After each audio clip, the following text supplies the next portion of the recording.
गणपति गणेश भगवान की जय। बोल गीता माता की जय। अर्जुन महारथी की जय। श्री कृष्ण भगवान सारथी की जय। कल 14 अध्याय में भगवान ने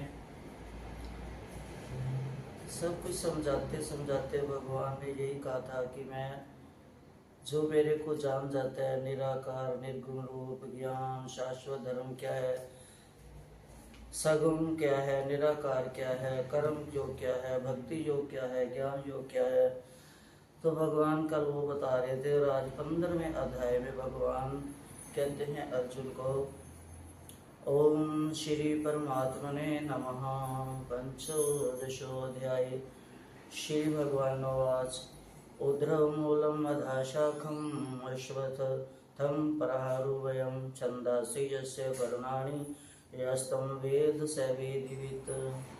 इसमें 20 श्लोक हैं, 12वां और 15वां। ये छोटे अध्याय हैं लेकिन भक्ति से भरे हुए हैं। भगवान इसमें कहते हैं कि संसार जैसे पीपल का वृक्ष है, उसकी जड़ें नीचे होती हैं और तने पत्ते ऊपर होते हैं। ऐसे भगवान कहते हैं कि जो ये संसार रूपी पेड़ है, इसकी जड़ें ऊपर हैं और तने पत्ते जो शाखा हैं ये नीचे हैं।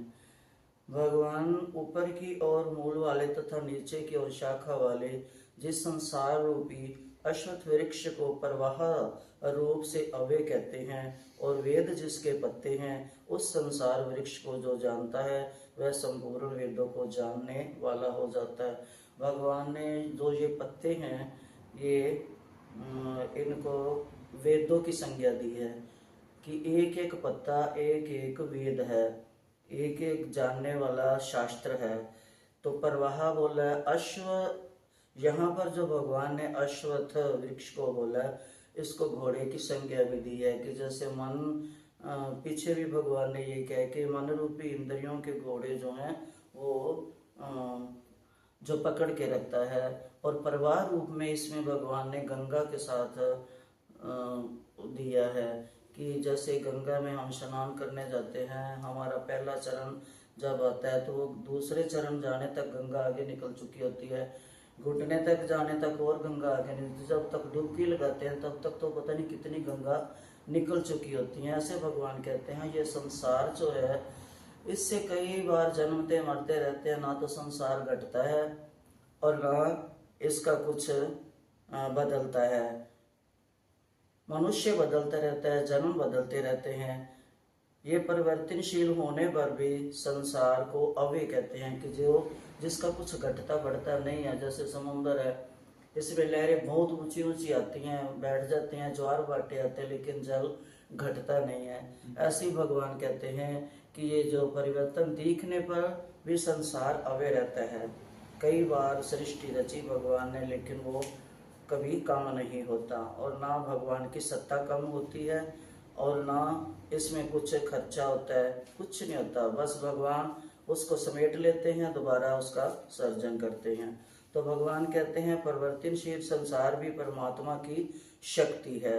ये जो भगवान ने इसमें कहा है उद्रव मूल वाला कि जड़ ऊपर और जो तने नीचे हैं, ये कभी कभी हम नदी के किनारे नदी तो चलती है वैसे, उसका तो प्रवाह रुकता नहीं, उसमें बिंब दिखता नहीं है। खड़ा पानी के उसके किनारे पेड़ हो तो वो उल्टा दिखता है उसके पत्ते। ऐसे भगवान कहते हैं कि ये जो संसार रूपी पेड़ है ये उल्टा है।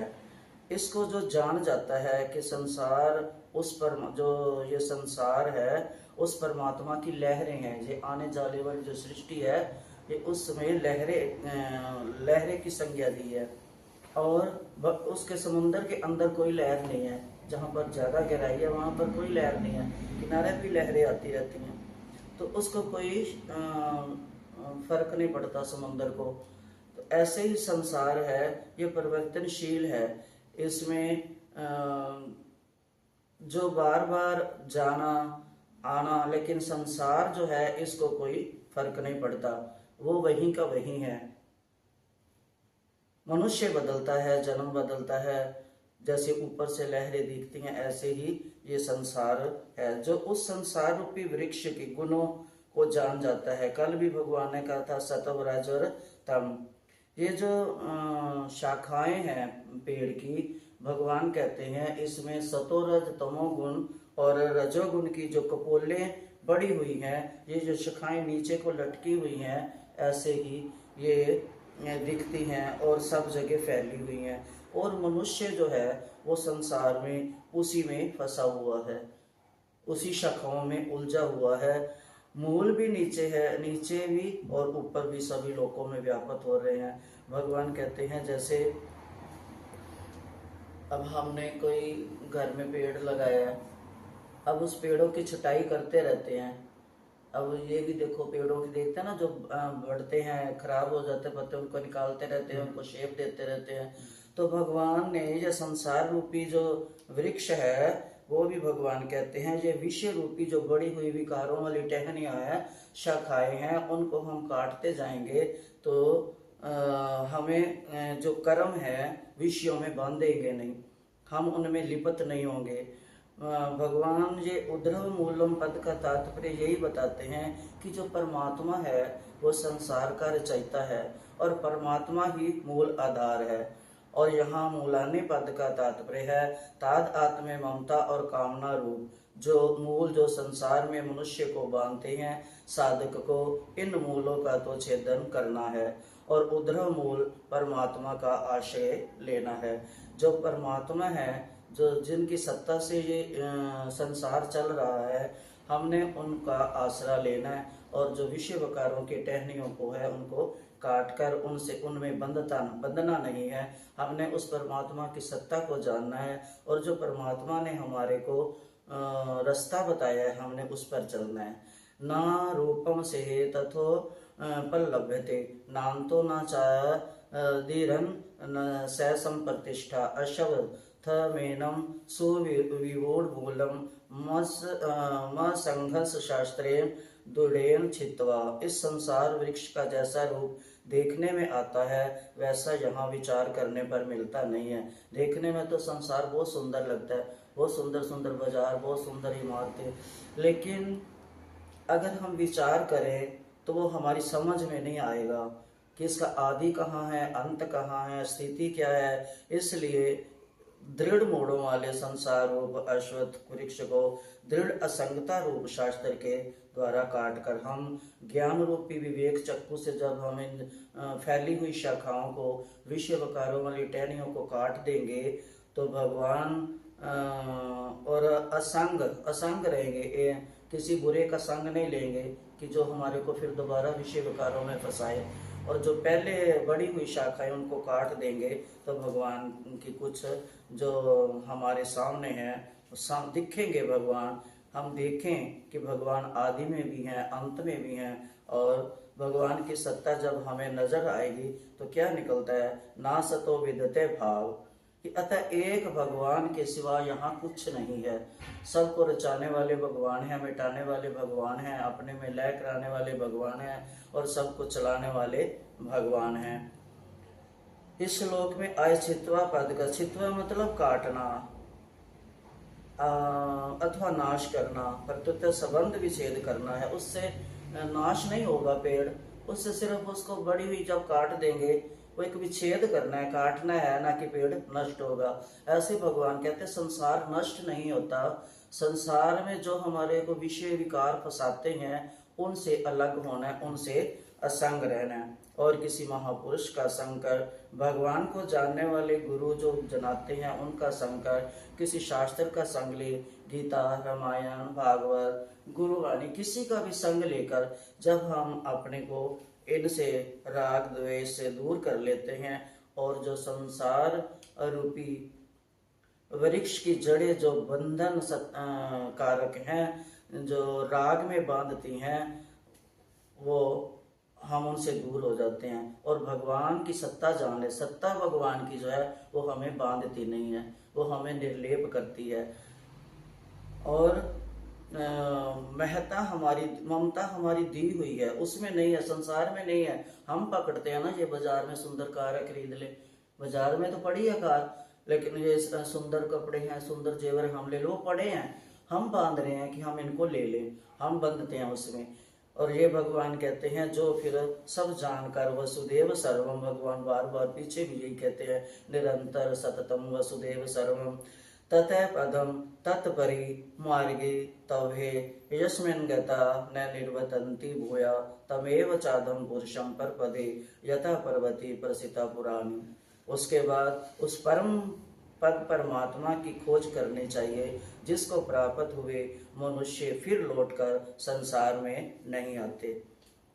कहते उस भगवान को खोजें जिसको पाने से, जिसको मिलने से, जिसका गुणगान करने से, जिसकी सत्ता के आश्रित रहने से हमारा जन्म का जो चक्कर है, जन्म मृत्यु का, ये खत्म हो। जो ये अनादिकाल से चला आ रहा है, जन्म मृत्यु, इस चक्कर से हम छूट जाएं और उस अनादिकाल से चली आने वाली ये सृष्टि विस्तार को प्राप्त हुई है, उस आदि पुरुष परमात्मा की शरण में हूँ। मैं भगवान का हूँ, मैं भगवान का दिया खाता हूँ, भगवान के चलाए चलता हूँ। जो ऐसा सोच लेता है, भगवान के आश्रित हो जाता है, संसार नित्य वृत्त है, इसलिए उसका त्याग अपने आप होता जाएगा। क्योंकि जब हम बाजार में से निकलते हैं, कितनी चीजें दिखती हैं, अगर हम उसको खरीदेंगे, हम चल रहे हैं, चीजें वहीं पड़ी हैं, हमारे को बांधेगी नहीं। ऐसे संसार वही दिखेगा, बहुत सुंदर दिखता है संसार, लेकिन जब हम उसमें फंसेंगे नहीं, असंग शास्त्रेन दृढ़ेन चित्वा, हम असंग रहकर भगवान के नाम को, परमात्मा के नाम को नित्य जपते रहेंगे और ज्ञान रूपी चक्कू से उनको काटते रहेंगे। तत्पदम तत्परि मार्गितव्यम, निर्माण और खोज। हम निर्माण और खोज, इन दोनों में अंतर है। निर्माण किया जाता है, जैसे कुछ नहीं है, वहां पर कहते हैं इस बिल्डिंग का निर्माण कर दो, लेकिन खोज है जो पहले था उसको हम ढूंढते हैं। जैसे कहते हैं ना, समुद्र में लंका डूबी हुई है, हम उसको ढूंढे, पहले थी उसमें। अगर कहीं समुद्र में लंका का निर्माण करे फिर ढूंढे नहीं, तो भगवान कहते हैं निर्माण करने में और खोजने में, दोनों में अंतर है। निर्माण उस वस्तु का होता है जिसका पहले से अभाव हो, और खोज उस वस्तु की होती है जो पहले थी, हमारे गुम हो गया। जैसे हम कई बार चश्मा आंख में लगा रहता है, हम ढूंढते रहते इधर उधर, या कोई चाबी रख के भूल जाते, ढूंढते रहते, चाबी तो है लेकिन हमने कहीं रखी है, हम उसको ढूंढ रहे हैं। चश्मा तो हमारे आंख में लगा हुआ है, लेकिन हमारे को पता नहीं चल रहा, गलती लग रही है, हम इधर उधर ढूंढ रहे हैं। वो होती है खोज। और निर्माण होता है जब चश्मा नहीं है, हम बनवा के लाना है नया, वो निर्माण। तो भगवान कहते हैं जो परमात्मा की सत्ता को स्वीकार करता है तब खोज होती है। तभी भगवान को खोजेंगे ना, जब उसकी सत्ता का पता चलेगा। ये जो वृक्ष है, इतने पत्ते, इतनी शाखाएं, इतना घना वृक्ष है, इसको पकड़ किसने रखा है ऊपर, इसमें पानी कौन दे रहा है, हरियाली कहाँ से आ रही है, इसके पत्तों को पोषण कहाँ से मिल रहा है। जब उस सत्ता को देखेंगे तो जब बोले वो हो भगवान इतना ताकतवर है, उसने इतना बड़ा संसार रूपी पेड़ को पकड़ के रखा हुआ है, और कैसे उसमें पानी दे रहा है, हरे पीले रंग दे रहा है, स्वाद दे रहा है, मिठास दे रहा है, तो फिर हम उस भगवान को देखने की कोशिश करेंगे कि कौन है जिसने पकड़ा हुआ है, जो इतने विस्तार से चला रहा है, इतने कितने अच्छे ढंग से चला रहा है, रंग भर रहा है, मिठास भर रहा है, वो कौन है। तो जब फिर हमारी उस सत्ता को ढूंढने के लिए दिल करेगा, मन करेगा, फिर मन आंखों को बोलेगा ढूंढ, चल किसी मंदिर में ढूंढे, जिस भगवान ने बनाया उस मूर्ति को देखें, उसकी शरण में चले। फिर ऐसे करते करते सारी इंद्रियां उसकी खोज में लग जाती हैं। जब साधक परमात्मा की सत्ता को स्वीकार करता है तब ही ये इंद्रियां काम करना शुरू करती हैं। तो पर संसार की और दृष्टि सम्मुखता रहने से हमारी दृष्टि परमात्मा की ओर नहीं जाती। इन आंखों से एक ही चीज देखी जाएगी, चाहे संसार को बनाने वाला परमात्मा।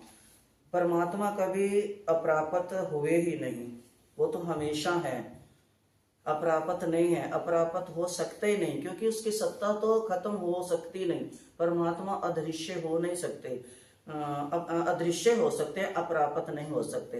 प्रत्युत विस्मृति हुई है, उनसे विमुखता हुई है, उनकी अप्राप्ति का वहम हुआ है। परमात्मा की खोज करने का उपाय है अप्राप्त संसार का त्याग करना अर्थात उसे संबंध विच्छेदन करना, उसे अस्वीकार करना, अतः संसार के त्याग में ही परमात्मा की खोज निहित है। जब हम संसार का त्याग करते जाएंगे तो परमात्मा अपने आप निकट आता जाएगा। जब एक चीज को त्यागेंगे तभी तो दूसरी चीज आएगी। अत्यंत जंतो मृगयंती संता, श्रीमद् भागवत में ही भगवान ने कहा है कि संसार से संबंध विच्छेद होने पर साधक अपने आप मुक्त हो जाता है। उसको मुक्त करने की कोशिश नहीं पड़ती, अपने आप मुक्त होता है। मुक्त होने पर संसार की कामना मिट जाती है। कामना तो मिट जाती है लेकिन प्रेम की भूख नहीं मिटती। ये ब्रह्म सूत्र में भी आया है, उपनिषदों में भी आया है कि उस प्रेम स्वरूप भगवान को मुक्त पुरुषों के लिए ही प्राप्तव्य बताया गया है। तात्पर्य है कि स्वरूप जिसका अंश है उस अंशी परमात्मा के प्रेम की प्राप्ति में ही मानव जीवन की पूर्णता है। अंश स्वरूप मैं निजानंद अखंड आनंद हूँ और अंशी में परमानंद अनंत आनंद भगवान के नाम में ही है, क्योंकि वो मुक्ति के दाता हैं। वो आनंद कांड में है, लेकिन जो संतोष नहीं करता, अपने मन को स्थिर नहीं करता, प्रतिक्षण और की प्राप्ति में लगा रहता है, और जैसे औरों की प्राप्ति में हमारा मन लगता है, ऐसे अगर परमात्मा को पाने में अपना मन लगा लें, उसमें तृप्त ना होए, बैठ ना जाए कि हम बस मिल गया, हमको हमने पा लिया, हमने बहुत भजन कर लिया, तो भगवान कहते हैं अनंत आनंद की प्राप्ति तो होती है, परंतु उसे छोड़ने से नहीं, उसे और प्रतिक्षण बढ़ाने से होती है। परमात्मा जो है वो मद भक्ति लभते पराम, गीता के आगे 17वें अध्याय में भी भगवान बताएंगे कि इसलिए 25 श्लोक में संसार से संबंध विच्छेद करने अर्थात मुक्त होने के बाद परमात्मा की खोज करके उनकी शरण ग्रहण करने की बात कही है। भगवान ने कहा है कि संसार को देखो फंसो मत, जो चीज हमारे को जरूरत है उसको बरत लो, लेकिन उसको उसमें बंधो मत। आगे भगवान कहते हैं निर्माण मोह जित संग दोषा अध्यात्म नित्या विनिवृत्त कामा, जो अपनी दृष्टि से मान और मोह से रहित हो गए हैं, जिन्होंने आसक्ति से होने वाले दोषों को जीत लिया है, जो नित्य निरंतर परमात्मा में ही लगे हुए हैं, जो संपूर्ण कामनाओं से रहित हो गए हैं, जो सुख दुख नाम वाले द्वंद्वों से मुक्त हो गए हैं, ऐसे ऊंची स्थिति वाले मोह रहित साधक भगत उस अविनाशी परम पद परमात्मा को प्राप्त कर जाते हैं। जिस परमात्मा को इसी अध्याय के प्रथम श्लोक में उद्धव मूल में भगवान कहा गया है कि जिस पद रूपी परमात्मा की खोज करने के लिए आगे भगवान चौथे श्लोक में फिर बताया कि प्रेरणा की गई है। छठे श्लोक में फिर जिसकी महिमा का वर्णन भगवान ने बताया, उसी परमात्मा स्वरूप परम पद को यहाँ अवे पदम कहा गया है। मैंने ये थोड़ा लिखा था कि कौन समझाने में थोड़ा जैसे मैंने पहले जो 15वां अध्याय है उसके पहले जो 3 श्लोक हैं वो संसार वृक्ष का वर्णन है कि संसार रूपी वृक्ष जो नीचे पत्ते जड़ भगवान के पास है। 5 और 4 में परम पद मोक्ष का लक्षण, 6 में परम धाम का वर्णन परम पद पाने का, 7, 8, 9 जीव की संसार से गति क्या है जन्म से मरने तक, आगे 10 और 11 में आत्म तत्व को कौन जान सकता है कौन नहीं, 12, 13, 14, 15 में परमात्मा स्वयं अपना वर्णन अपना बताते हैं कि मैं ये हूँ, अर्जुन मैं ये हूँ, उसमें बताते हैं। और 20वें में भगवान उसका सार बता देते हैं कि कृत्य हो जाता है जो सुनकर। तो 6वें में बताते हैं कि उस परम पद को ना सूर्य ना चंद्रमा ना अग्नि प्रकाशित कर सकती है, और जिसको प्राप्त होकर जीव लौटकर संसार में नहीं आता वही मेरा परम धाम है। कहते सूर्य को मैं रोशनी देता हूँ, मेरे को कोई रोशनी देने वाला नहीं है। 6ठा श्लोक 5वें और 7वें श्लोकों को जोड़ने वाला है। ये जो श्लोक है, न तद भास्यते सूर्यो न शशांको न पावका यद गत्वा न निर्वतन्ते तद धाम परम मम, की जे जो परम सूर्य चंद्रमा अग्नि सब हैं प्रकाशित कर सकते हैं, और जिसको प्राप्त होकर जीव लौटकर संसार में नहीं आते वही मेरा परम धाम है। इसको पाने के लिए क्या है कि बस संसार को छोड़ने और संसार बनाने वाले रचयिता को, सत्ता ईश्वर को पकड़ना। इन श्लोकों में भगवान ये बताते हैं कि अविनाशी पद मेरा ही धाम है, जो मुझसे अभिन्न है, और जीव भी मेरा सनातन अंश होने के कारण मुझसे अभिन्न है, क्योंकि वो जान है तो मेरे, लेकिन मेरे से अलग है, क्योंकि वो अलग रास्ते पर चले हुए हैं। अतः भगवान का जो धाम है वो वही हमारा धाम है। इसी कारण उस धाम की प्राप्ति होने पर फिर लौटकर संसार में नहीं आना पड़ता। जब तक हम अपने उस धाम में नहीं जाएंगे तब तक हम मुसाफिर की तरह अनेक योनियों में, अनेक लोकों में घूमते रहेंगे, कहीं भी ठहर नहीं सकेंगे। यदि हम ऊंचे से ऊंचे ब्रह्म लोक में भी चले जाएंगे, स्वर्ग लोक में भी चले जाएंगे, इंद्र लोक में चले जाएंगे, वहां से लौटकर आना पड़ेगा। ये गीता के 7वें अध्याय के 16वें श्लोक में भगवान ने पीछे भी कहा है कि संसार पूर्ण संपूर्ण मात्र ब्रह्मांड प्रदेश है, सब देश नहीं है। ये हमारा देश नहीं है, अपना देश नहीं है, यहाँ से लौटकर वापिस जाना है। ये पराया घर बताया है, अपना घर नहीं है। विभिन्न योनियों और लोकों में हमारा भटकना तभी बंद होगा जब हम अपने असली घर में, भगवान की शरण में, भगवान के सत्ता को जानकर भगवान की खोज में लगेंगे, भगवान को पाएंगे, भगवान के शरणागत होंगे, तो तब हम असली घर में पहुंच जाएंगे। जब हम असली घर में अपने पहुंच जाएंगे, असली ठिकाने पर, तो ये हमारा आवागमन का जो चक्कर है वो कट जाएगा, और जो नीचे लटकी हुई उस पेड़ की शाखाएं हैं विषय विकारों की डालियों में उलझेंगे नहीं। यही कारण है कि स्वयं प्रकाश है, और इसमें हमें बांधता कौन है? यही हमें ऊपर कर सकते हैं और यही हमें नीचे गिरा सकते हैं। नेत्र, मन, बुद्धि, वाणी, तीनों पे भगवान जोर देते हैं कि प्रकाशित भी कर सकते हैं, कारण कि ये स्वयं प्रकाश है।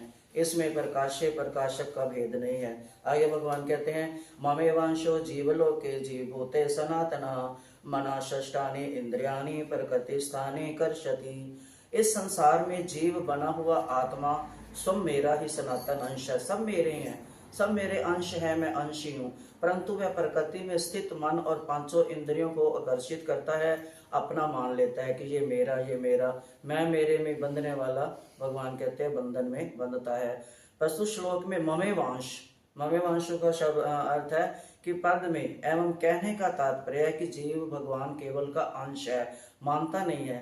हम मानते नहीं है। अगर हम मान ले, पक्का मान लें कि हम भगवान के अंश हैं, हम भगवान, जैसे बच्चा है, अब वो माता पिता का, अब उसको बोल देते हैं ना, ये तेरा पापा है, ये तेरी माता है, ये तेरी मम्मी है। अब बार बार थोड़ी उसको बताते हैं, उसके दिल में बैठ जाता है कि हाँ मैं इनका पुत्र हूँ, ये मेरे मम्मी पापा है। ऐसे अगर हमारे दिल में बैठ जाए कि वो भगवान ही हमारा पिता है, जगत पिता जो है, हम उसकी शरण में हैं। दोनों बच्चा जो है, माता पिता दोनों के मिश्रण का, अंश का मिश्रण है। ऐसे ही अंशी और अंश, उन दोनों का मिश्रण कौन है? हम हैं। तो ये जो केवल भगवान का ही अंश है, तो इसका संबंध केवल भगवान के साथ है, प्रकृति के साथ नहीं है। हम संसार के साथ नहीं है, भगवान के साथ है। प्रकृति के कार्य स्थूल, सूक्ष्म और कारण, शरीर के साथ अपना हम संबंध मानना ही अनर्थक कारण है। हम यही अपने साथ अनर्थ कर लेते हैं कि हम उसको मान लेते हैं। जीव शरीर को अपनी तरफ खींचता है, कर्षति, अर्थात उसे अपना मानता है, पर जो वास्तव में अपना है उस परमात्मा को अपना मानते ही नहीं। यही जीव की भूल है। हम उसको अपना मानते हैं जो हमारे को अपना समझता ही नहीं, और जो हमारे को अपना समझता है बेचारा देख रहा है कि मेरा बच्चा भटक रहा है, भूल गया है, राह से कुराहा पर हो गया है। वो जो हमारे देख रेख कर रहा है, जो हमारा है, उसको हम जानते नहीं, और यही हमारी भूल है। इसीलिए हम संसार बंधन में बंधते हैं, और यही हमारा फिर कर्मों का चक्कर चलता है। हमारा संबंध परमात्मा के साथ है, ममेवांशो जीवलोक के, इसलिए हम परमात्मा में स्थित हैं। परंतु शरीर, इंद्रिया, मन, बुद्धि का संबंध अपरा प्रकृति के साथ है, इसलिए वे प्रकृति में स्थित हैं। प्रकृति स्थानी, एक एक अक्षर का भगवान ने कितना सुंदर अर्जुन को उपदेश देते हैं। शरीर के साथ हमारा मिलन कभी हुआ ही नहीं, हुआ ही नहीं, है ही नहीं, होगा भी नहीं। क्योंकि थोड़े शरीर के अगर मिलन होता तो शरीर साथ जाता, शरीर यहीं रह जाता है, पड़ा रह जाता है, पता ही नहीं चलता आत्मा कब निकल गई। अगर हमारा मिलन होता तो हम कभी जुदा ही ना होते। तो इसलिए भगवान कहते हैं शरीर और आत्मा का मिलन नहीं है, ये हमारी भूल है। हम मान लेते हैं कि ये हमारा शरीर है, हम हैं, ये हमारा घर है, ये हमारा परिवार है, हम मान लेते हैं ये मेरी आंख है, ये मेरा सिर है, लेकिन है नहीं। तो भगवान कहते हैं हमसे दूर कोई वस्तु है तो वह शरीर है, समीप में जो नजदीक से नजदीक कोई वस्तु है तो वो परमात्मा है। अगर देखना है तो परमात्मा हमारे बिल्कुल नजदीक है, पर हम देखें वो आंख नहीं है, परंतु शरीर को मैं मेरा और मेरे के लिए मानने के कारण मनुष्य को उल्टा दिखता है। अर्थात पेड़ जो है ये उद्गम मूल, नीचे पत्ते टहनियां और ऊपर जड़। मनुष्य को उल्टा दिखता है, अर्थात शरीर तो समीप दिखता है, परमात्मा दूर। शरीर तो बहुत प्राप्त दिखता है, परमात्मा अप्राप्त। हम कहते हैं हम कहाँ प्राप्त कर सकेंगे परमात्मा को, वो तो बहुत दूर है, उसको तो बहुत ढूंढना पड़ता है, उसके लिए बहुत तप करना पड़ता है। हम ये मान लेते हैं, जबकि परमात्मा हमारे से दूर नहीं है। क्योंकि जो अब कोई भी काम है, कोई आपने फंक्शन करा, जो उसका अरेंजमेंट कर रहा है, वो थोड़ी देर के लिए चाहे दूर होके देख रहा, देख तो रहे ना, क्योंकि उसकी ड्यूटी है। वो कहीं एक जगह कार्यक्रम चालू करके वो निश्चिंत होके कहीं दूसरे कमरे में जाके लेट नहीं जाएगा, वो देख रहा है कि वो पूरा हो रहा है, जिनको मैं सौंपा वो सही कर रहे हैं। तो ऐसे भगवान है जो संसार चलाकर कहीं बैठ थोड़ी जाएगा, वो तो देखता रहेगा कौन बच्चा क्या कर रहा है, कैसे चल रहा है, सृष्टि ठीक चल रही है, कोई गलत तो नहीं चल रहा। वो उसको नींद थोड़ी आएगी, वो तो अपना काम। भगवान कहते हैं मैं दूर नहीं हूँ, शरीर दिखता है, मैं दिखता नहीं हूँ। लोग शरीर को सोचते हैं इसके लिए कपड़े ले ले, इसके लिए गहने ले ले, इसके लिए, लेकिन ये नहीं सोचते जो आत्मा की खुराक है वो भी हम ढूंढें। आत्मा की खुराक भजन, शरीर की खुराक भोजन, दो ही चीजें हैं, भजन और भोजन। हम भोजन 3 बार, भजन 1 बार, कहते हैं ना, भोजन 3 बार, भजन 1 बार। उसमें भी आते हैं संकट हजार, कहीं जाने लगो तो काम आ जाएगा, सत्संग जाने लगो कोई आ जाएगा, बुखार हो जाएगा, गंगा जाने लगो को गाड़ी तैयार हो गई, सब जा रहे हैं लेकिन बुखार आ जाएगा। तो कहते हैं भगवान भोजन 3 बार, भजन 1 बार, उसमें भी आते हैं संकट हजार। हम शिव परमात्मा को अप्राप्त समझ लेते हैं कि ये मिल नहीं सकता, बड़ा मुश्किल है, बस यही कह के हम अपने को उससे दूर कर लेते हैं। और ये जो संसार रूपी विषयकारी बेलों में फंसते जाते हैं, कोई कांटे रूपी है, कोई कैसी है। और जैसे वायु गंध के स्थान से गंध को ग्रहण करके ले जाती है, ऐसे ही शरीर आदि का स्वामी बना हुआ जीव आत्मा भी जिस शरीर को छोड़ता है, वहां से इन मन सहित इंद्रियों को ग्रहण करके फिर जिस शरीर को प्राप्त होता है उसमें चला जाता है। जैसे वायु फूलों से खुशबू लेके आती है, गंध से गंदी खुशबू लेके आती है, बदबू लेके आती है, ऐसे ही अगर हमने गंदे कर्म किए हैं तो उन गंदे कर्मों की बदबू को लेकर दूसरे शरीर में चले जाएंगे, तो वहां फिर वही भोगेंगे। अगर हम अच्छे कर्म किए हैं तो फूलों की सुगंध की तरह हम अच्छी सुगंध के साथ अच्छे शरीर में जाकर बैठ जाएंगे, तो फिर हम अच्छे कर्म भोगेंगे, सुख भोगेंगे। आज देखो कुत्ते कारों में घूम रहे हैं, कोई इन्होंने अच्छे कर्म किए हैं। आदमियों को साइकिल नहीं मिल रहा, पैदल चल रहे हैं, लेकिन कुत्ते कारों में घूम रहे हैं। तो कोई बच्चा देखो जन्मते ही सोने के पालने में झूलता है, और कोई सारी उम्र जिसकी निकल जाती है उसको चारपाई नहीं मिलती सोने के लिए। तो ये हमारे कर्म हैं। भगवान ने कहा है वो ही है कि जो अप्राप्त से कहता है कि भगवान नहीं मिल सकते, वो इधर उधर ढूंढते रहते हैं। और वैसे ही जैसे हवा सुगंध दुर्गंध लेकर इधर उधर चली जाती है, वैसे हम अपने अच्छे बुरे कर्मों को लेकर दूसरे शरीरों में जाते रहते हैं और कर्म बंधन में बंधते रहते हैं। वास्तव में शुद्ध चेतन आत्मा का किसी शरीर को प्राप्त करना या उसका त्याग करके दूसरे शरीर में जाना हो ही नहीं सकता। भगवान कहते हैं आत्मा अचल और समान रूप से सर्वत्र व्यापक है। गीता के दूसरे अध्याय के पीछे 17वें और 14वें श्लोक में भगवान ने यही कहा है कि आत्मा जो है न मरती है, न कटती है, न छिपती है, न डूबती है, आत्मा का विच्छेद नहीं होता, तत्व के द्वारा ही होना संभव है। जबकि आत्मा कभी भी किसी देश काल आदि में परिच्छिन्न नहीं हो सकती, परंतु जब वह आत्मा प्रकृति के कार्य शरीर रूप से तादात्म्य कर लेती है, अर्थात शरीर को मैं और मेरा मान लेती है, तब ये जो सूक्ष्म शरीर के आने जाने का उसको आना जाना कहा जाता है। यह है आवागमन। वायु का दृष्टांत देने का तात्पर्य है कि वायु जीव जो है वायु की तरह निर्लिप्त है। शरीर से लिप्त होने पर भी वास्तव में इसकी निर्लिप्तता ज्यों की त्यों ही रहती है। आत्मा शरीर में रहती है, लिपती तो नहीं, वो अलग हो जाती है, शरीर अलग रह जाता है। शरीर अस्थो अपि कौन्ते न करोति न लिप्यते, कि हे कौन्ते, हे पार्थ, हे अर्जुन, शरीर आत्मा जो है जैसे अलग रहती है, ऐसे ही श्रोत्रम चक्षु स्पर्शनम च रसनम घ्राणमेव च अधिष्ठाय मनश्चायम विषयानुपसेवते। ये जीव आत्मा मन का आश्रय लेकर ही श्रोत्र और नेत्र तथा त्वचा, रसना और घ्राण, इन पांचों इंद्रियों के द्वारा विषयों का सेवन करती रहती है। जैसे कोई व्यापारी किसी कारणवश एक जगह से दुकान अगर उसने दूसरी जगह रखी है तो सारा सामान भी तो उठा के वहां लेके जाएगा, उसी दुकान में थोड़ी पड़ा रहेगा, दूसरी जगह लेके जाएगा।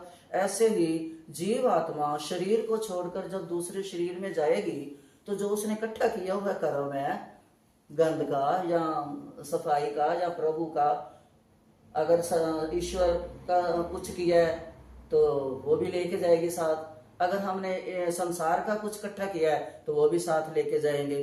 तो भगवान कहते हैं दूसरे शरीर में जाने पर वही स्वभाव होने से विषयों का फिर वही, जैसे हम रात को पे काम करते छोड़ के सो जाते हैं, सुबह उठते फिर वही काम, रात को सोचा थक गए हम सुबह करेंगे, जैसे सो के उठते हैं फिर वही काम शुरू होता है। ऐसे भगवान कहते हैं दूसरे वस्त्रों में आकर दूसरे शरीर बदल कर फिर हम वही काम करने लग जाते हैं। अगर कोई कवि ने प्राण छोड़े हैं तो कविता लिखनी शुरू कर देगा, क्योंकि उसने रात को छोड़ी थी, दूसरा जन्म वो रात ही तो हुआ, सुबह ही तो हुई। अगर कोई गायक है तो गाना शुरू करेगा, अगर कोई संत महात्मा है तो जैसे उठे अपनी माला शुरू कर देगा, समाधि में अस्थि हो जाएगा। अगर कोई गृहस्थी है तो सुबह जाके बाजार से लाने दाने वही काम शुरू हो जाएंगे। तो भगवान कहते हैं उन्हीं जोनियों में, उन्हीं नीच ऊंच हमारे अपने कर्मों के उन्हीं में भटकता रहता है। कारण कि विषयों का सेवन करने से स्वयं की गौणता और शरीर संसार की मुख्यता हो जाती है, इसलिए स्वयं भी जगत रूप हो जाता है। और जो जान जाता है वो खुद भी जगत गुरु बनकर बैठ जाते हैं और हमारे जैसे को ज्ञान देकर हमारा भी उद्धार करते हैं। वो जो ईश्वर की सत्ता को जान जाते हैं, जो उद्धव मूल कि भगवान ने जो नीचे ये शाखाएं उल्टा पेड़ लटकाया हुआ है, इसकी सत्ता को जड़ को पकड़ के तने तने को पानी दे रहे हैं, पत्ते पत्ते को पानी दे रहे हैं, जो उसको जान जाते हैं जगत रूप को, जगत परमात्मा को, सर्वेश्वर को, ईश्वर को, तो वो जगत गुरु बन जाते हैं। जगत गुरु बनकर वो फिर हमारे जैसे पतितों का उद्धार करके पावन करते हैं। उत्क्रामंत स्थितम वापि भुजानम वा गुण अन्वितम विमूढ़ा नानु पश्यन्ति पश्यन्ति ज्ञान चक्षुषा। शरीर को छोड़कर जाते हुए या दूसरे शरीर में स्थित हुए अथवा विषयों को भोगते हुए भी गुणों से युक्त जीव आत्मा के स्वरूप को मूढ़ मनुष्य नहीं जानते। वो चाहे हम कितने, कल भी मैंने बताया था ना कि सुअर की योनि में बोलता नहीं अब मेरे को ठीक है रहना आ गया ना मार, तो वो कहता है कि भोगते हुए भी, दुख भोगते हुए, जब विभीषण को हनुमान जी ने बोला था कि चल मेरे को सीता माता का पता बता तो चल मेरे साथ, तब विभीषण नहीं गया भक्ति की शक्ति में, सीता माता भक्ति है, लेकिन तब गया जब रावण ने उसको ठोकर मारी पैर से, चल भाग यहां से। अपनों से जब धक्का खाया तब भगवान की शरण में गया। यही हमारी स्थिति है, हम कितने दुख भी पाते हैं, गालियां भी रोज खाते हैं, लेकिन फिर सोचते हैं नहीं चलो कल सुधर जाएगा, उसी में फंसे रहते हैं। तो भगवान कहते हैं ये वो ही है, जीवात्मा दुख भी भोगता रहता है, फंसा भी रहता है। जो आदमी उस दुख में प्रभु को पकड़कर अपने दुखों का निवारण कर लेता है वो ही असली ज्ञानी मनुष्य बन जाता है। शरीर को छोड़कर जाना, दूसरे शरीर में स्थित होना, विषयों का भोगना, ये तीनों क्रियाएं अलग अलग हैं। छोड़कर जाना और दूसरे में दूसरा जन्म लेना और फिर उसमें रहकर विषयों को भोगना, पर उनमें रहने वाला जीव आत्मा एक ही है तो एक ही आत्मा तो वही है, उसमें भी उसमें भी उसमें भी। ये बात प्रत्यक्ष होते हुए भी अविवेकी मनुष्य इसको नहीं जानता, अर्थात अनुभव को महत्व नहीं देता। कारण कि तीनों गुणों से मोहित होने के कारण वे बेहोश सा रहता है, जैसे उसको कुछ पता नहीं, पागल सा बन जाएगा, लेकिन उसकी बुद्धि काम नहीं करेगी। कहते हैं ना इसका तो पता नहीं दिमाग को क्या हो गया है, ये तो सुन ही नहीं रहा, कुछ बोल नहीं रहा, क्योंकि वो अंदर से कुछ कर नहीं पा रहा, उसको समझ नहीं आ रही। और वो पागल की स्थिति में घूम रहा है, बेहोश सा रहता है। गीता के 7वें अध्याय के 13वें श्लोक में भगवान ने यही बताया था कि सुनना, देखना, स्पर्श करना, स्वाद लेना, सूंघना, ये जो क्रियाएं हैं यही हमारे को बांधती हैं। शरीर को छोड़कर जाना, दूसरे शरीर में स्थित होना, विषयों का भोगना, इन 8 में कोई भी क्रिया निरंतर नहीं रहती, क्योंकि जो शरीर छोड़ा है दूसरे में जाएंगे, उसके पास उसमें थोड़ी बसे रहेंगे, उसको भी छोड़ेंगे। दिनों की है, कोई 10 महीने का, 10 साल का, 100 साल का, उसको भी छोड़ना है। तो ये निरंतर चलता रहता है। ये क्रियाएं 8 हैं, बार बार वही खाना पीना सोना वही। तो स्वयं इन सब में स्वयं एक ही रहता है, आत्मा एक ही है, सिर्फ भुगतती है। जिसमें जैसे अगर कोई हमने सब्जी या खीर बनाई है, अगर वो कंच की गोल कटोरी में डाली है तो गोल आकार है, अगर लंबे में डाला तो लंबा आकार है। वही भगवान कहते हैं आत्मा तो एक ही है, वो ना बदलती है, ना घटती है, ना बढ़ती है। जिसमें जाती है जिस शरीर में वही आकार ले लेती है। कुत्ते में गई तो कुत्ते का आकार, मनुष्य में गई तो मनुष्य का आकार। भगवान कहते हैं बस यही है जो भाव अभाव, आरंभ और अंत का ज्ञान सबको होता है, होता सबको है। कहते हैं ना हुनर सब में होता है, किसी का छप जाता है, किसी का छुप जाता है। भाव अभाव सबको है, सबको दर्द पीड़ा होती है, दुख भी होता है, अनुभव भी होता है कि हमारे को दुख हुआ है, इसी गलती से हुआ है, लेकिन हम उसको इधर उधर अज्ञानता से छोड़ देते हैं। जिसका आरंभ है और अंत का ज्ञान होता है वह स्वयं नित्य होता है। जो जान जाता है कि ये दुख हमारे क्यों आया और उसका हम निवारण कर लेते हैं, तो वो अपने आप को जानने। अगर मान लो बुखार है, हम गोली नहीं लेंगे, बस पड़े रहेंगे, तो अब हम अपना उद्धार कैसे करेंगे? हम अगर अपने को नित्य को जान लेते हैं तो वही कहते हैं, वही फिर भगवान की तरफ जो रास्ता है वो हमारे को लेके जाएगा। अनेक अवस्थाओं में स्वयं एक रहता है और एक रहते हुए भी अनेक अवस्थाओं में जाता है। यदि स्वयं एक न रहता तो सब अवस्थाओं का अलग अलग अनुभव कौन करता? परंतु ऐसी बात प्रत्यक्ष होते हुए भी विमूढ़ मनुष्य इस तरफ नहीं देखते। प्रत्युत ज्ञान रूपी नेत्रों वाले योगी मनुष्य ही देखते हैं। ये वही देख जाते हैं जिनके अंदर की आंखें खुलती हैं। और वो किन की खुलती हैं? जिनको प्रभु अपनी कृपा की, अपनी भक्ति की दिव्य दृष्टि देते हैं। आगे कहते हैं जतंतो योगिश्चैनम पश्यन्तमैव स्थितं जतंतो अपेकृतात्मानो नैनम पश्यन्ते चेतसः।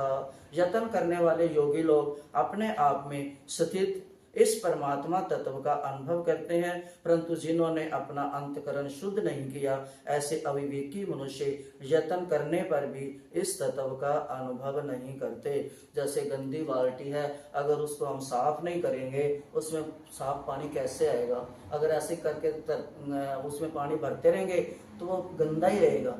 चाहे 10 बार उसको भर ले, जब तक उसको हम पूरी तरह सफाई करके तब भरेंगे तब वो पानी पीने लायक बनेगा, चाहे गिलास हो चाहे कटोरी हो। तो भगवान कहते हैं जब तक हमारे मन के अंदर का जो अंतकरण शुद्ध नहीं होगा, शुद्ध कैसे होगा? राम नाम के साबुन से, गुरु मंत्र के साबुन से। तो जब उस साबुन से हम मैल का मैल उतारेंगे तो मनुष्य तभी जाकर निर्मल मन जब होगा, तभी भगवान का चेहरा उसमें दिखेगा। और वो ही कर सकता है। हम इधर उधर के यत्न तो करते रहते हैं। अब शीशा देखें, शीशे में देखेंगे ना, ये तो मेरे मुंह पर दाग है, हम ये कोशिश नहीं करते शीशे को साफ करें, हो सकता है शीशे में दाग हो। तो यही हमारी बुद्धि है कि हम देखते नहीं हैं हम कहाँ पर फंसे हैं, क्यों फंसे हैं, किस लिए फंसे हैं, और इसकी निकालने की सत्ता किसमें है।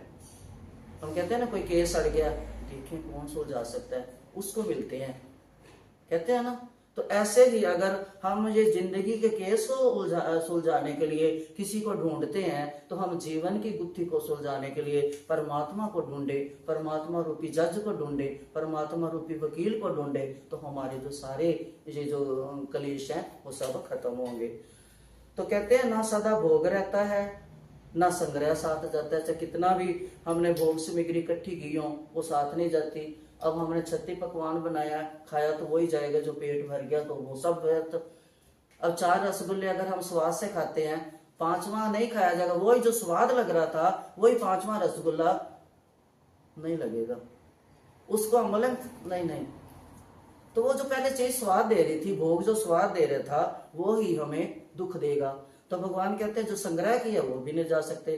जो मनुष्य शास्त्र पढ़ते हुए, सत्संग करते हुए, साधन करते हुए अपने विवेक की तरफ ध्यान नहीं देते, भोग और संग्रह से अलगाव का अनुभव नहीं करते, मनुष्य अकृत आत्मा है। कहते वो भी आत्मा शुद्ध नहीं है।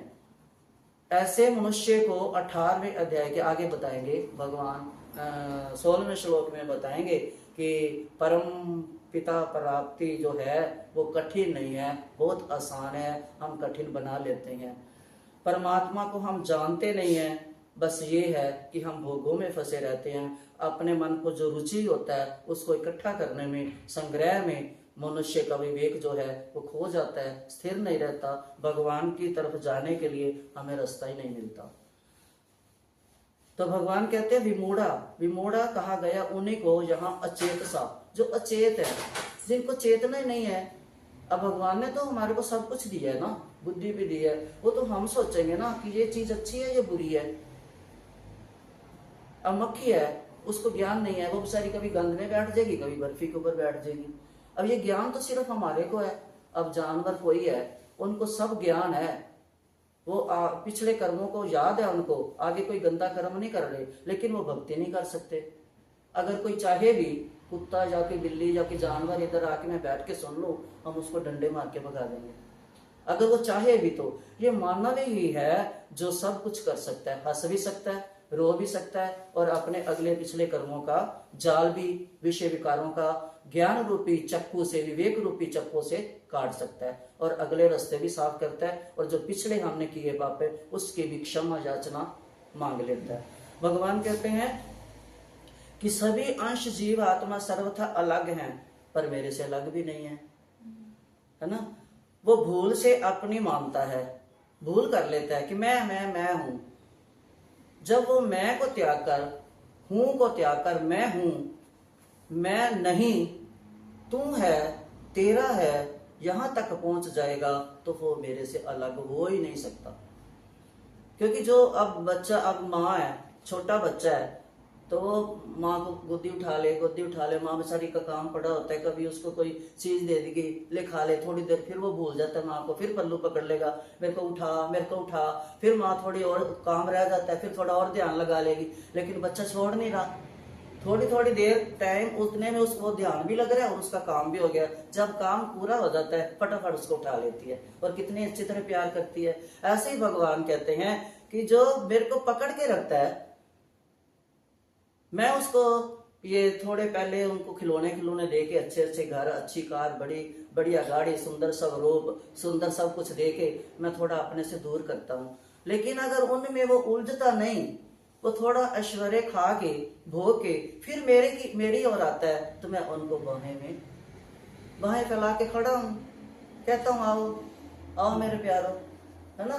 तो भगवान कहते हैं सिर्फ ये वो है कि जैसे कैसे समझाऊं, कि अपने महत्व को हटाने के लिए भगवान को ही जब हम साथी बनाएंगे, कहते ना कोई ज्ञानवान हो तो वो हमें रास्ता बताए। अब गुरु को क्यों ढूंढते हैं, गुरु क्या करते हैं, वो हमारे को अंधकार में से तो निकालते हैं। हम इस लायक नहीं है जिस लायक वो बना देते हैं। और कहते हैं जब गुरु हमारे को लायक बनाना चाहते हैं तो पहले हमारे सारे अवगुणों को अपने ऊपर लेते हैं, हमारे को इतना साफ करते हैं, फिर जाकर वो प्रभु का नाम हमारे हृदय में भरते हैं। पहले हमारे मन को सारी काई जो है, विषय विकारों, काम, क्रोध, झूठ, लोभ, मोह, सब काई को रगड़ रगड़ के साफ करते हैं। तो देखो गुरु कितना काम करते हैं, है ना। तो जो फिर वो कहते हैं जो मूल में है, जो इसकी मूल जड़ है, वो मैं ही हूं। तो 15वें का यही है कि उद्धव मूल, कि उल्टा वृक्ष है, कि जड़ मेरे पास है, इसकी सत्ता मैं ही चलाने वाला हूँ। मैं ही पृथ्वी में प्रविष्ट होकर अपनी शक्ति से समस्त प्राणियों को धारण करता हूँ। मैं ही रस स्वरूप चंद्रमा होकर समस्त औषधियों, वनस्पतियों को पुष्ट करता हूँ, है ना। जितने भी हैं, ये शीतलता जो है, कहते बड़ा स्वाद है, बहुत रस है, वो कौन भरता है, चंद्रमा। और पकाता कौन है, अगर सूर्य ना हो हम रोटी ना खाएं, अन्न पकेगा कहां से, है ना। वो कहते पालक भी मैं हूँ, धारक भी मैं हूँ, संरक्षक भी मैं हूँ और प्रकाशक भी मैं हूँ। भगवान कहते हैं। बस जो सत्ता को जान लेता है कि संसार को चलाने वाला ईश्वर है, जो जान जाता है वो ही ज्ञानी है और वो ही योगी बनता है, वो ही मेरे को प्यारा और मेरा भक्त बनता है।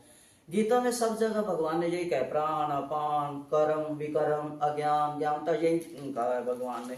भगवान कहते हैं प्राणियों के शरीर में रहने वाला मैं प्राण अपान से युक्त वैष्णव आनर जठन अग्नि होकर 4 प्रकार से अन्न को पचाता हूँ। भगवान कहते तुम्हारी क्या कहता है, खा लो, पचा सकते हो। जब तक मैं अंदर जठर अग्नि रूप में तुम्हारे अंदर बैठा हूं, मैं ना पचाऊंगा, कैसे पचा लोगे। भगवान कहते मैं हूं तुम्हारे अंदर, पृथ्वी में प्रविष्ट होकर संपूर्ण प्राणियों को धारण करना, ये खाए हुए को पचाना और फिर दोबारा नई भूख लगाना। रात को विश्राम के लिए रात बनाई है भगवान ने, अगर रात भी ना बनाई होती तो हमारी क्या दशा होती, कभी ये सोचो। फिर देखो रात में हम मर जाते हैं, फिर सुबह उठाना, फिर वही पूरी याददाश्त के साथ उठाना। हम भूल थोड़ी जाते हैं, अगर रात को हम सोते हैं सुबह हम भूल जाएंगे कि हमारा घर नहीं है, ये हमारे बच्चे नहीं है, हम कहीं और भाग रहे हैं। देखो भगवान की व्यवस्था, उसकी व्यवस्था को अगर हम प्रणाम करें तो अपने आप भगवान में प्रीति होती जाएगी, है ना। उठाना, फिर भूख लगानी, नाश्ता बनाओ जल्दी जल्दी, कैसे लगा देता भगवान। किसी को देर हो रही है, किसी को कुछ चाहिए, किसी को कुछ चाहिए। तो ऐसे है, अगर हम मान लें कि ये भगवान है, वही हमारे को चला रहा है, वही उठा रहा है। सिर्फ हम कैसे, जैसे बैलगाड़ी के नीचे अगर कुत्ता जा रहा है तो वो गर्मी है, अब बेचारा कुत्ता तो छोटा सा, बैलगाड़ी बड़ी है, वो उसकी छाया में चल रहा है। उसको इतना ज्ञान नहीं है कि ऊपर बैलगाड़ी की छाया है, बैलगाड़ी के नीचे चल रहा हूं। उसको ये भी नहीं मैं मर जाऊंगा, इधर उधर होऊंगा, लेकिन चल रहा है मजे से कि मेरी गर्मी मिटी, मेरे को छाया मिली। ऐसे ही हम चल रहे हैं उसकी छतर छाया में, लेकिन हमें ज्ञान नहीं है कि हमारे को चलाने वाला भगवान है, हमारे सिर ऊपर जो छाता है ये भगवान का है, भगवान की कृपा का है, गुरु कृपा का है ना। बस ये हमारे को मालूम नहीं है। हम चल तो रहे हैं, खा भी रहे हैं, पी भी रहे हैं, सबसे मिल भी रहे हैं, सब कुछ कर भी रहे हैं। तो आगे कहते हैं वेदेश सर्वैर मेव वेदो वेदांत कृदे वेद दिवेद चाहम, मैं ही संपूर्ण प्राणियों के हृदय में स्थित हूँ तथा मुझमें ही स्मृति ज्ञान अपोहन संशय आदि दोषों का नाश होता है।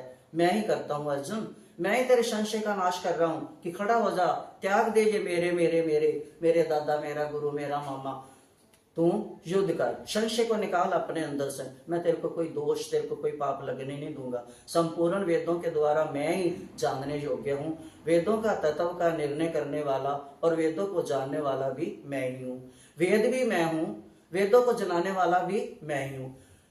अब भगवान कहते हैं कि जो स्वयं अपना उद्धार नहीं करेगा उसको कोई उद्धार नहीं करवा सकता, चाहे कितना शाश्वत गुरु आ जाए, क्योंकि जिसको खुद से इच्छा ही नहीं है अंदर से। अब जो सोया हुआ है गहरी नींद में, उसको देर हो रही है, पति हो या बच्चा उसको, तो उसको उठाएगी माँ, उठ बेटा देर होगी। अब जो बच्चा जाग रहा है, जानबूझकर चादर मुंह पर लेकर पड़ा हुआ है, उसको कौन जगाएगा, वो तो जाग रहा है ना। ऐसे ही हमारे को पता है कि हमारे पास समय कम है, हमने ये करना है, बंदगी करनी है, नाम जप करना है, लेकिन हम चादर लेकर सोए हुए हैं, मूड अज्ञानी बनकर। तो हमें कौन जगाए, परमात्मा भी नहीं जगा सकते। फिर कहते भुगत तुम अपने कर्म। तो कहते हैं ममेवाशो जीव लोको, ये सिद्ध हुआ है कि भगवान अपने हैं और यहाँ सर्वस्व चाह हृदय सन्निविष्टि पदों से सिद्ध होता है कि भगवान अपने में है।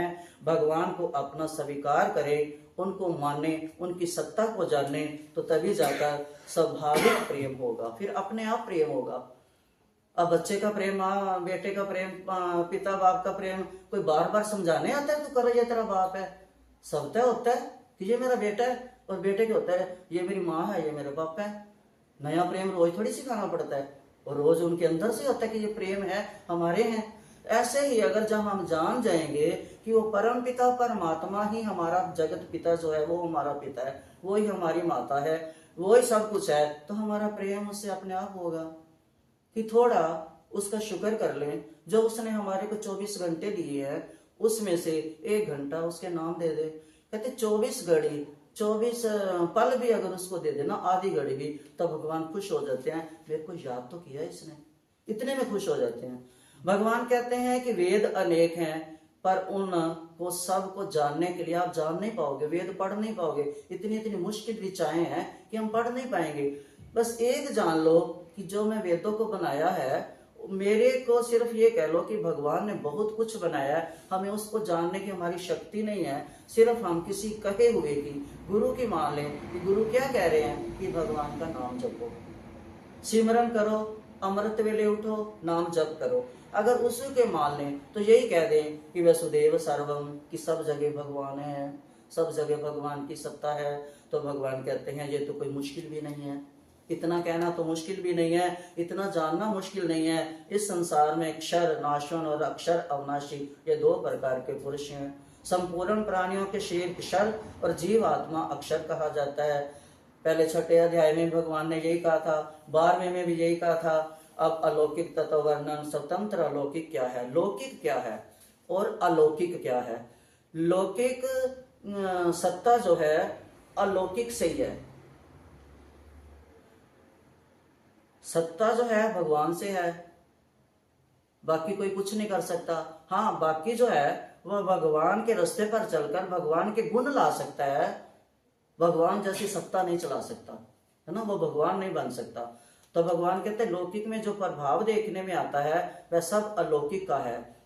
आगे 16वें में कह रहे हैं कि क्षर अक्षर उत्तम पुरुष बनते, कर्म योग ज्ञान योग, ये दो मार्ग जो भगवान पीछे आए, पीछे सब में यही बता रहे हैं, ज्ञान योग कर्म योग, ज्ञान योग कर्म योग। लोके अस्मिन् द्विधा निष्ठा, गीता के 3 अध्याय में भी भगवान ने कर्म अक्षर क्षर का बताया है। और जो भक्ति योग अलौकिक है, जो इन दोनों से परे हो जाता है, कर्म और ज्ञान। जब कर्म अच्छा करता है तो जान जाता है, तो वो भक्ति अपने आप उस दोनों को मिलाए। तो अगर अच्छा कर्म होगा, हम अगर भगवान में भगवान के दर पर आके भगवान की प्रार्थना कर रहे हैं, गुरुवाणी पढ़ रहे हैं, तो हम अच्छा काम कर रहे हैं ना। तो जो उससे ज्ञान होगा, भक्ति अपने आप चलती जाएगी, अपने आप पैदा होगी। तो कहते हैं उत्तम पुरुष सत्वे परमात्मे त्योदहात यो लोकत्र माभिषे विभरते वह ईश्वरा। उत्तम पुरुष तो अन्य विलक्षण ही है, जो समझना चाहिए मायापति महेश्वर को, कि मायापति क्या है और माया क्या है। माया का कहते ना, गुरु रूठे प्रभु रूठे गुरु ठोर है, गुरु रूठे कहीं ठोर नहीं, है ना। अगर प्रभु नाराज हो जाएगा तो गुरु हमें संभाल लेंगे। गलती हमारी प्रधानमंत्री तक बोलेंगे इसको माफ कर दो, इससे थोड़ा गलती हो गई है। तो अगर गुरु ही रूठ गए तो फिर कौन संभाल लेगा। तो गुरु क्या है, अगर हम गुरु हमारे नहीं कोई, तो कम से कम अपने मन को गुरु बना लें, कि मन की मान ले, मन की गलत जो है उसको नकारे, अच्छी मान ले। कई बार हमारा मन अंदर से गवाही देता है, पहला तो हमारा मन ही कहता है ये काम कर ये ना कर। कभी आप नोट करना, कभी हम मानते नहीं है, सुनते नहीं है मन की, लेकिन मन हमारा अंदर कहता है, क्योंकि मन क्या है, मन हमारा गुरु है। भगवान ने मन को गुरु बनाया हुआ है, वो हमारे को समझाता है, पर हम मानते नहीं है। यस्तमात् अक्षर मितो अक्षम क्षरादीपि चोत्तमः अतो अस्मि लोके वेदे च प्रथिता पुरुषोत्तम। कारण कि क्षर से अतीत हूँ और अक्षर से उत्तम हूँ, इसलिए लोक में और वेद में पुरुषोत्तम भगवान को नाम क्यों दिया, पुरुषोत्तम।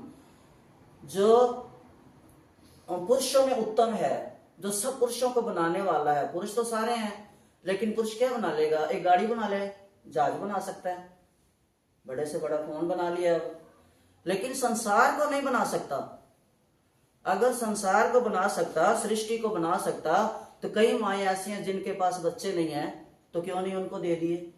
ये सत्ता जो है भगवान के पास है, उसको कोई नहीं बना सकता। बाकी सब कुछ बना लेगा, बड़े बड़े बिल्डिंगें बना लेगा, कारखाने बना लेगा, बनावटी आदमी भी अब बन रहे हैं, सब कुछ बन गया। बर्तन साफ करने वाली मशीनें आ गई हैं, कल को रोटी मुंह में डालने वाली भी आ जाएगी, लेकिन जो सत्ता असली भगवान की है वो कोई नहीं कर सकेगा, है ना। भगवान कहते हैं जो स्वतंत्र सत्ता है वो है प्रभु का नाम, उसमें कोई रोक टोक नहीं है, कोई हमारे को अगर हम नाम जप रहे हैं कि पकड़ के अंदर जेल में नहीं कर देता।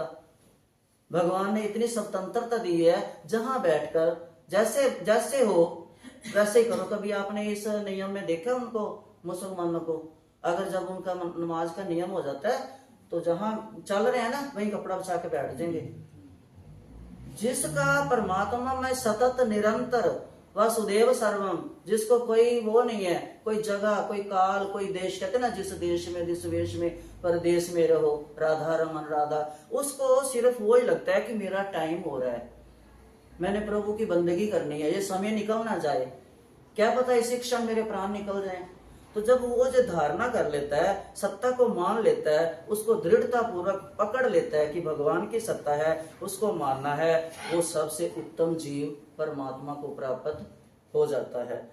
ज्ञानी तामेतमेव तयमतम, कहते हैं जो वो ज्ञानी बन जाता है उसको मुक्ति तो अवश्य मिलेगी मिलेगी, क्योंकि वो जीव मुक्त हो जाता है। आगे कहते हैं यो मामेव सम्मूढ़ो जानति पुरुषोत्तम स सर्वविद भाजति माम सर्वभावेन भारत। हे भरतवंशी अर्जुन, इस प्रकार जो मोह रहित मनुष्य मुझे पुरुषोत्तम जानता है, जिसके अंदर से मोह निकल गया है, मेरे को पुरुषोत्तम मानता है, उत्तम पुरुष मानता है, वह सर्वज्ञ सब प्रकार से मेरा ही भजन करता है।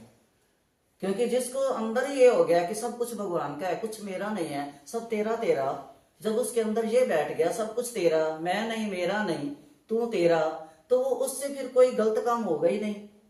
वो यही सोचेगा सब भगवान के है। वो अगर सुबह बच्चों का नाश्ता बना रहा है ना, बना रही है माँ, तो वो यही सोचेगी ये भगवान ने मेरी ड्यूटी दी है, भगवान ने ये दी है मेरे को, इनकी सेवा करनी है, दुख नहीं लगेगा, नहीं तो बच्चों को गालियां देगी, मारेगी, पिटेगी, कितना करेगी ना, तुम्हारा ये है। तो जो वो भगवान का कर्म समझ के करेगी, उसको प्यार से बनाएगी कि मेरी ड्यूटी है, मैंने अपने बच्चों को बनाना है, मैंने अपने पति को टाइम से दफ्तर भेजना है, तो वो कर्म को पूजा बना लेगी।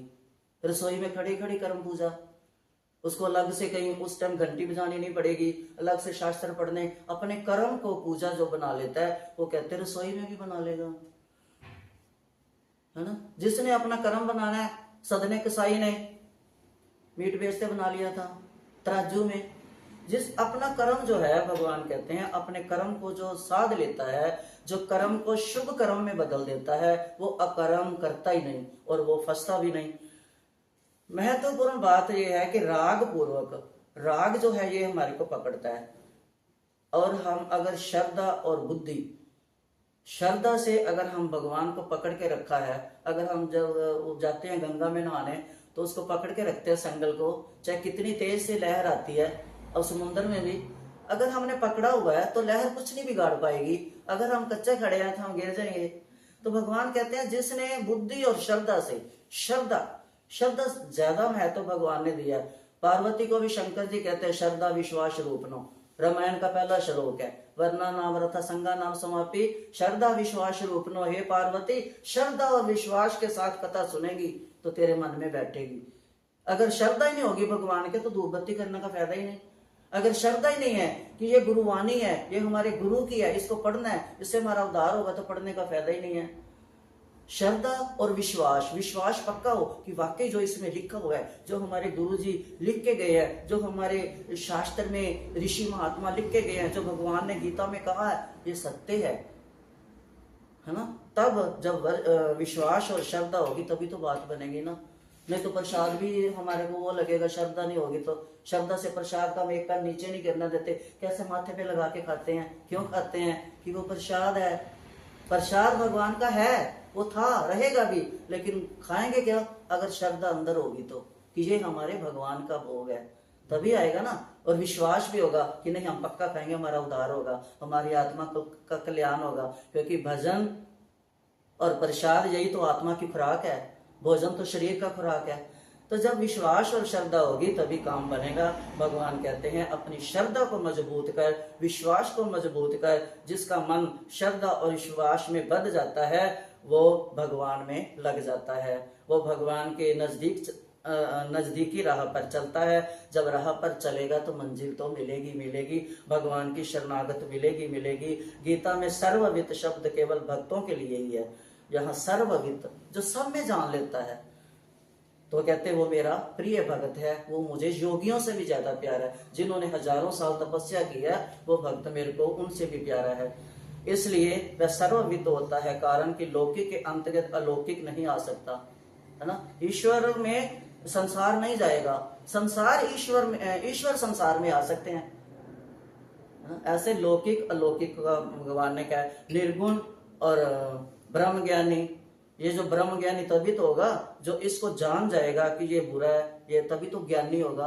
और जो फिर इन चीजों के जानने से ज्ञानी, और जो भगवान की सत्ता को जान जाएगा वो परम ज्ञानी बनेगा, है ना। फिर वो तो गुरु बनकर हम जैसे पतितों का उद्धार भी करेंगे। इति गुह्तम शास्त्र विदमुक्तम मया नग एतत् बुद्धध्वा बुद्धिर्मानस्य कृत कृतश्चे भारत। लास्ट में भगवान कहते हैं कि हे निष्पाप अर्जुन, इस प्रकार ये अत्यंत गोपनीय शास्त्र जो मैंने आज तक किसी को नहीं सुनाया, जो आज तेरे को सुना रहा हूं, तेरे मेरे द्वारा कहा गया, हे भरतवंशी अर्जुन, हे पृथा पुत्र, इसको जानकर मनुष्य ज्ञानवान, ज्ञात, गतव्य तथा कृत्य कृत्य हो जाता है। अगर हिसाब लगाएं तो जब सुनकर भगवान ने कहा कृत्य कृत्य हो जाता है तो समझो गीता खत्म, कृत्य कृत्य हो गया, भगवान ने सब कुछ सुना दिया। लेकिन नहीं, अभी भी भगवान 3 अध्याय में यही देखेंगे कि इसके अंदर श्रद्धा विश्वास है या नहीं। भगवान अर्जुन के ऐसे ऐसे गुह श्लोक प्रश्न हैं और उत्तर देने वाले परमात्मा के भी ऐसे ऐसे गुप्तम उत्तर हैं जो शिष्य और गुरु का संवाद है। ये हम भी अर्जुन, पार्थ क्यों कहा है अर्जुन को? पार्थ मतलब कहते हैं ना, हे पार्थ, पार्थ पार्थ कि पृथा का पुत्र, पृथ्वी का पुत्र। तो हम सब भी तो पृथ्वी के ही हैं, पृथ्वी पे चल रहे हैं, पृथ्वी के सारे हैं, तो हम सब अर्जुन ही हैं। पर वो अर्जुन कृष्ण को जान गया था, चाहे तो 18वें श्लोक अध्याय में ही जानेगा, लेकिन वो जान तो गया, मान भी गया, लेकिन अब उसका हो जाएगा। हम जानते भी हैं, मानते भी हैं भगवान है, जानते भी हैं भगवान है, लेकिन मानते नहीं हैं। जब हमारा मन मान जाएगा तो मन मोहन हमारे मन में आ जाएंगे और अपने शरण में लेंगे और हमें अपना बनाएंगे। हम भी उस पार्थ अर्जुन की तरह अर्जुन बने, कभी ना कभी भगवान हमारे को भी अपने शरणी लगाएंगे। तो ये है गीता जो भगवान के नजदीक लेकर जाती है। भगवान का संवेदनशील गीत है ये, भगवान का जो गीत प्रेम भरा हुआ गीत है, ये हम सबको मुरली की तरह हमारे कानों को पवित्र करे। हमारी भगवान का जो रस में ये रसना है बह रही, हमारे अंतर मन की जो कलमश है उसको दूर करे। हमारे चित्त पे जो जन्मों जन्मों की काई लगी हुई है उसको साफ करे। ये श्लोक रूपी जो खुरदरे कहते हैं ना, कोई चीज ज्यादा गहरा है उसको खुरदरी चीज से साफ करते हैं, तो यह भगवान अपने खुरदरे श्लोकों से हमारे मन की काई को रगड़ रगड़ कर साफ करें और हमें भी अर्जुन बनाएं। हम अर्जुन बनकर इस गीता ज्ञान को अपने अंदर ठहराएं और अपनी मुक्ति का साधन करें। बोल गीता माता की जय।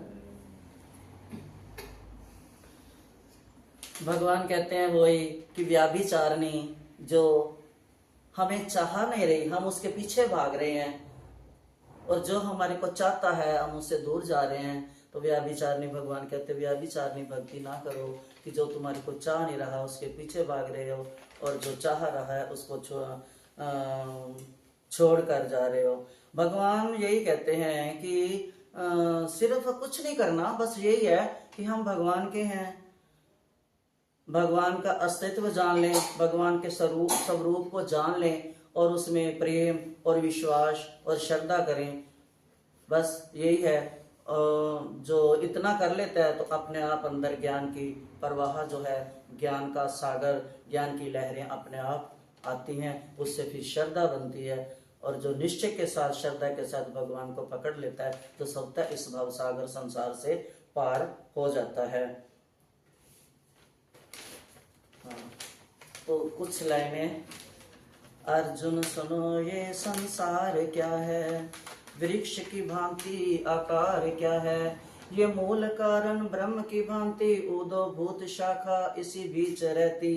ज्ञानी ही जाने इस पार क्या है, कि ज्ञानी ही जान सकते, क्योंकि वृक्ष उल्टा लटकाया हुआ है भगवान ने।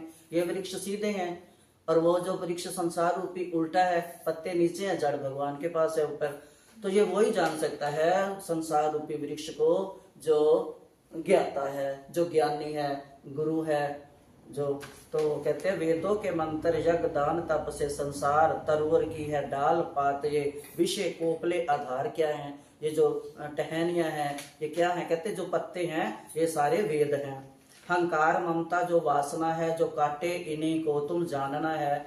जो विषय वकारों की टहनियां बढ़ जाती है, जैसे हम पौधों की छटाई कटाई करते हैं, वैसे ही हम अपने जो विषय की आंधियां, विषय की लहर आती है, उसको हम काटते जाएं ज्ञान रूपी चक्कू से, तो ये शरीर रूपी जो पेड़ है ये अपने आप सही होगा।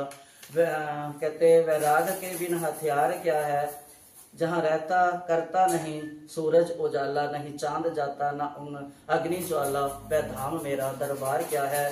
मेरा रूप अंदर जो आत्मा है, देह में बसी जो जीव आत्मा है, ज्ञानी ही जाने आधार क्या है। जाती है तन से जीव आत्मा जब नहीं देख पाता कोई, कभी तब ज्ञानी ही जाने व्यवहार क्या है। ये ज्ञानी ही जान सकते हैं कि परमात्मा ने उसको निकाल कर दूसरे में डाल दिया है, बदल दिया जगह। जब मैं ये एक अलमारी ठीक करनी है, अब सोचते हैं दूसरी जगह उधर से निकाल के दूसरे शोकेस में रख दिया है, तो ऐसे भगवान करते हैं। ज्ञानी जाने व्यवहार क्या है, वेदों का करता और वेता भी मैं हूँ, लेता भी मैं हूँ, देता भी मैं हूँ। अब तो समझ तेरा अधिकार क्या है एक तन दूजी ये आत्मा है, तो जो तीसरी है वह परमात्मा है। दुखों में उत्तर करतार क्या है, जो भजता है मुझको सब कुछ समझकर, नहीं मरता प्राणी जग में उलझकर। सोचो भला अब रहा सार क्या है, वृक्ष की मानंद है संसार ये, इसका मूल ऊपर है शाखा तले, टहनियां इसकी है नीचे को झुकी, जड़ें लंबी होके ऊपर को उठी। वेद इसकी टहनियां है जान लो, जो इसे पहचान ले वही पंडित है, वही ज्ञाता है, वही योगी है। मैं अर्जुन करी भक्त को तुझे दिलाऊं ध्यान, एक दिवस सरिता तले करन गया स्नान, निज करनी के संग में करने लगा किलोल, ग्रह आया उसको ग्रसा बल बुद्धि भय बोल, बनकर निस बहुत गज गया ग्रह से हार, तब सुमिरन करने लगा मन में वह करतार। तब प्रभु ने कीनी कृपा दिया ग्रह को मार, इसी तरह प्रभु भक्त का करते हैं उद्धार। जैसे ग्रह गज को छुड़ाया था ग्रह के पंजे से, है तो ये पीछे राक्षसी थे, अपनी जूनियां शराब के कारण आए थे, लेकिन एक हाथी जिसको ज्ञान नहीं है। और देखो कहते हैं ना, जब हम कुछ करना चाहें तो कोई ना कोई सहायता भी कर देता है। अब गज ने सोचा प्रार्थना करूं, उसने सुना हुआ था अपने दादी परदादियों से कहानियां, क्योंकि पिछले जन्म वो बहुत ज्ञानी था। तो उसको याद आया कि जब कोई ना हो अपना तो उसे याद किया करना। उसको आया कि मैं उस परमात्मा को पुकारूं, मेरे को दलदल से निकाले, अब स्तुति करूं तो कैसे करूं, मेरे हाथ में कुछ नहीं। तो कहते लक्ष्मी माता ने सोचा कि मेरे पति नारायण की ये स्तुति कर रहा है। माता लक्ष्मी ने कमल का फूल उसके हाथ में फेंका, और गज ने वही कमल का फूल कहते हैं ना उसके हाथ कहाँ से आ गया। इतने कहते 1000 साल लड़ते लड़ते इतनी कीच मच गई थी, वहां पर जो पौधे होंगे वो भी चले गए होंगे, तो कमल का फूल कहाँ से आ गया। ये माँ लक्ष्मी ने सहायता की और उसके हाथ में फूल दिया। कहते जैसे गज को तार देते हैं भगवान, ऐसे हमें भी ये जो गज गरा रूपी भव सागर में विषय वकारों के पंज उसने हमारे को जकड़ रखा है। हम अगर भगवान की कमल का फूल, कमल नयन कि अगर हम कोई किताब हाथ में लेकर उसके मूर्ति के सामने बैठकर या गुरु का दिया हुआ नाम जप करके अगर हम उसके आश्रित होंगे, उनको हमारा ख्याल आएगा, वो हमारे को इस भवसागर से निकाल लेंगे। कहते हैं इसी तरह प्रभु भक्त का करते हैं उद्धार। तब प्रभु ने कीनी कृपा दिया ग्रह को मार, जो मेरे आश्रित रहे उनका रखता मैं ख्याल हूँ। पार्थ तुम प्रभु भक्ति कर, कहे कृष्ण गोपाल की हे पार्थ हे अर्जुन, सब संशय छोड़ और युद्ध कर और अपना धर्म विजेता बन। बोल गीता माता की जय, बोल अर्जुन महारथी की जय। कहते आस्था क्या है, कहते ना उसमें आस्था होनी चाहिए। आस्था होती क्या है, आस्था पक्की वो है कि हम भगवान ने अगर कुछ मांगा है भगवान से हमने, वो पूरा नहीं हुआ, कामना हमारी पूरी नहीं हुई, उसके बाद भी अगर हम भगवान से हमारी श्रद्धा हटती नहीं है, हम भगवान की पूजा में कोई कमी करते नहीं है, तो वो है हमारी आस्था। नहीं तो क्या है वो व्यापार उसने मेरे को 21 रुपये सगन डाला, मैं 31 डाल दूंगी, उसने 100 डाला मैं 200 डाल दूंगी, तो क्या हुआ व्यापार। भगवान कहेगा इसने मेरे को संतरे चढ़ाया, हलवा चढ़ाया, मैं इसको थोड़ा ज्यादा दे दूंगा, वो व्यापार है।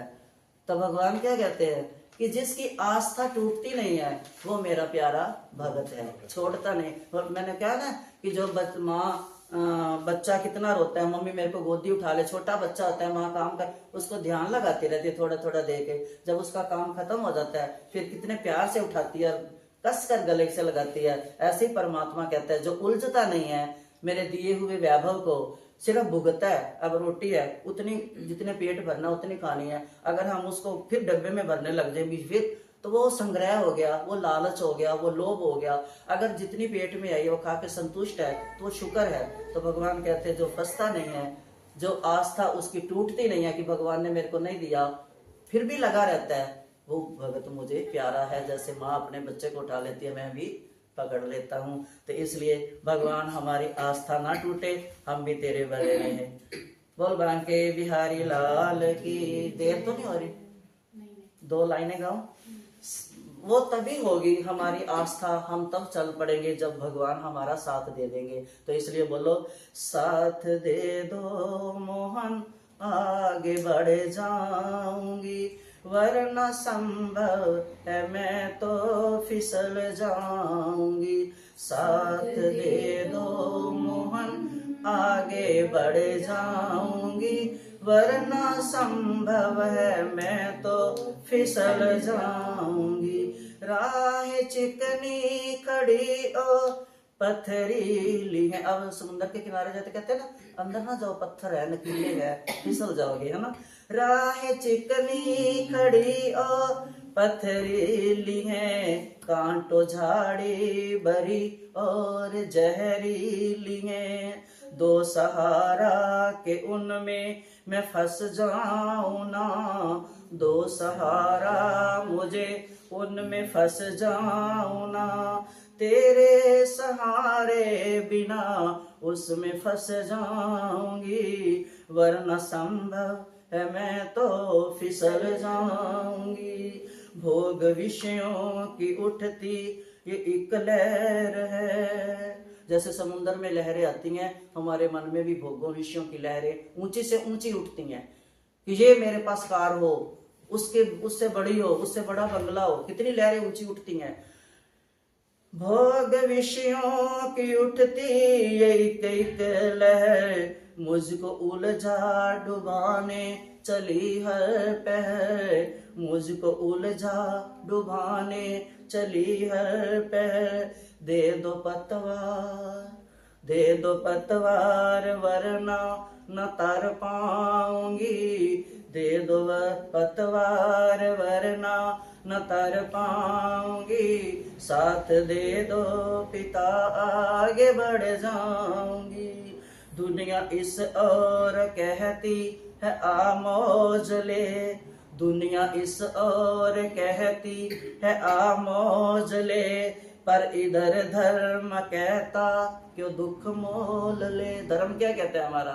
नहीं, संसार को नहीं, संसार के रचयिता को पकड़ो।